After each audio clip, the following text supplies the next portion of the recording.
Je vois une autre loi dans mes membres qui combat contre la loi de mon esprit et qui me rend captif sous la loi du péché qui est dans mes membres. Romains 7, 23.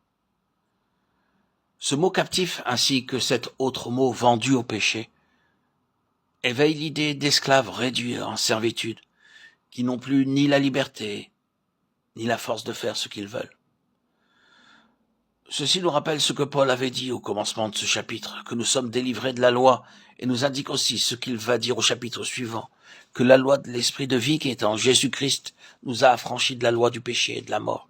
Romains 8, 2. Impossible d'accepter d'éprouver pleinement la liberté offerte à notre foi, et qui nous affranchit en Christ, tant qu'il reste en nous quelques vestiges d'esprit légal.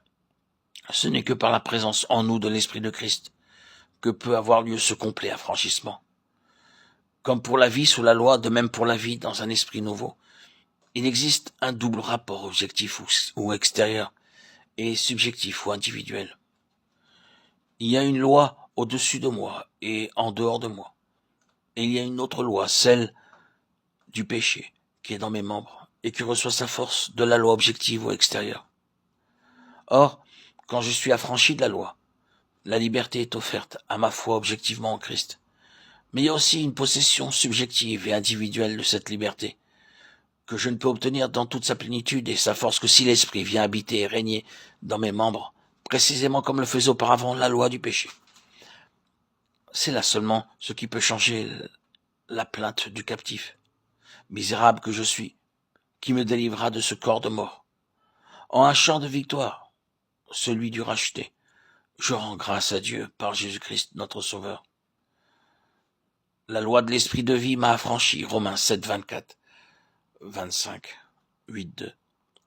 On a souvent voulu voir les diverses expériences qu'offre la vie du croyant. Tant que par la grâce de Dieu, il peut faire ce qui est bon et vivre de manière à lui plaire, il éprouve la grâce dont parle le chapitre 8 aux Romains. Tandis que la conscience du péché ou quelques nouvelles chutes le replongent dans le misérable état du chapitre 7.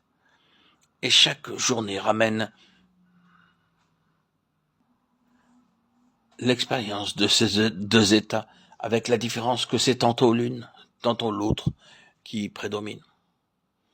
D'autres ont compris que Paul ne décrit pas ici la vie du croyant telle que Dieu la veut, telle que la grâce de Dieu nous l'offre et la met à notre portée.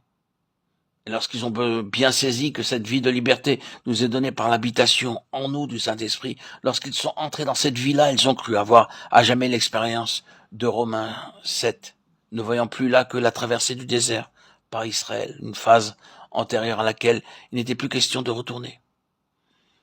En effet, un grand nombre de croyants peuvent témoigner des lumières et des grâces qui leur furent accordées aussitôt qu'ils eurent cru à la possibilité de passer de l'esclavage de la loi à la liberté de l'esprit.